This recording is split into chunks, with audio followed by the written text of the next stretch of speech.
Hello, my name is Deborah Wallendahl, and as a Diversity Equal Opportunity Coordinator, I spend a lot of my time working with people about talking about the value of diversity and also helping organizations focus on becoming culturally competent systems. This session today is designed to focus on your role as a caregiver and the importance of developing cultural competence skills. First of all, I'd like to explain the meaning of cultural competence, but before I do that, let's talk a little bit about why this is so important for us to discuss, especially in healthcare. First of all, changing demographics. We know that the world around us is going to be very different.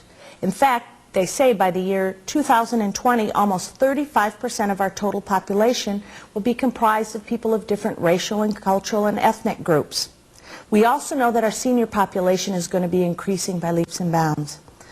Your clients and patients, as well as the people you work with on a daily basis, will come from diverse backgrounds and experiences. The second reason we talk about this today is the quality of care.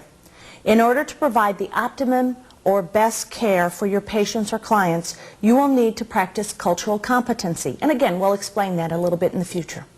Third, sensitivity. In the simplest form, being culturally competent and valuing diversity will help you be more sensitive to the needs of those you are caring for. So what do we mean by cultural competency?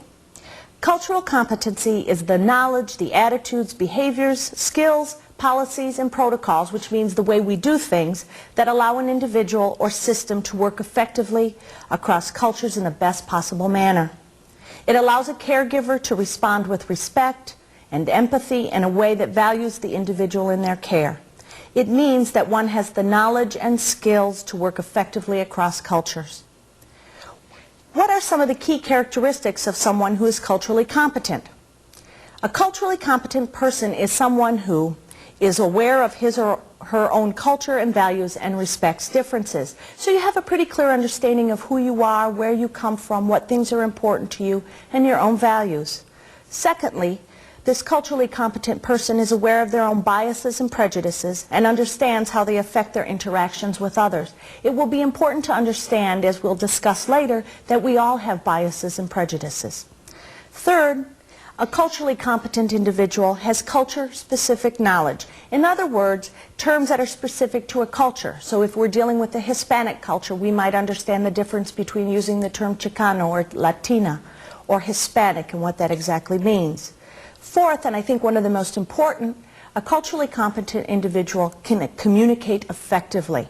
That might not only be listening, but understanding and being able to effectively speak with people of different cultures. Fifth, the culturally competent individual is able to build strong cross-cultural relationships. That's going to be important as you're dealing with specific individuals because you're going to need to establish trust and rapport with those individuals. And sometimes that will create some challenges for you, but again, the culturally competent individual has a lot of tools and skills to help them adjust to those things. Sixth, the culturally competent individual is flexible and can adapt to diversity. You have to be, in a sense, willing to go with the flow. And while in your field it will be critical to do things a certain way, there'll be important ways to deal with healthcare and the delivery of care to your patient or your client. At the same time, you need to be able to adapt and be flexible to where that person is at that point in time based on their culture.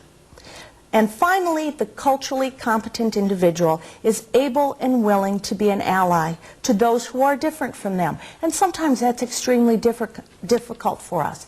We may need to come up and be an advocate for an individual who cannot speak for themselves. We may need to be there to be supportive and to help that person try to communicate to others around them. So I think it's also important in this next phase that we start talking about some of the barriers to becoming culturally competent or to valuing diversity. First of all, realize that all of us have biases, prejudices, and stereotypes about other groups. We'd like to think we're not, but we need to realize that we are. We're not born with them, we develop them over a period of time. So what do we mean by those three terms? Number one, a bias is what we call a mental determination of someone. It's a preference. It's saying, I'm biased towards African American people. I have certain beliefs about them, those kinds of things. That would be a bias. When someone has a prejudice against an individual, a group, or a race, it means they have formed an opinion about them before they even have the facts. We've made a judgment. It is a dislike or even a hostile attitude towards a specific culture or group. Stereotypes, then, are the standardized or often rigid mental pictures we have in our minds about members of a group. When we act on our stereotypes, we ignore the individuality of the person who is in our care. It is really hard because sometimes we'll assume and make generalizations, and that's what happens with stereotypes. We assume that all Hispanics think alike, or we assume that all elderly people want to be treated in a certain way. And sometimes those stereotypes can get in the way, again, of treating the individual as a unique person. We all need to realize, as I said, that we have some level of biases and prejudices and stereotypes. It's how we act on them that is most important. Now, let's look at a few of the other barriers beyond those biases and prejudices and stereotypes. One of the other barriers that sometimes gets in the way of being culturally competent is a lack of real experiences. I can remember once going through a training and a young woman said to me, you know, I'm 41 years old and I've never had a conversation with anyone who is black or African American. She said, I've realized that I have a lot of beliefs about people who are African American. I've never even had a conversation with that individual.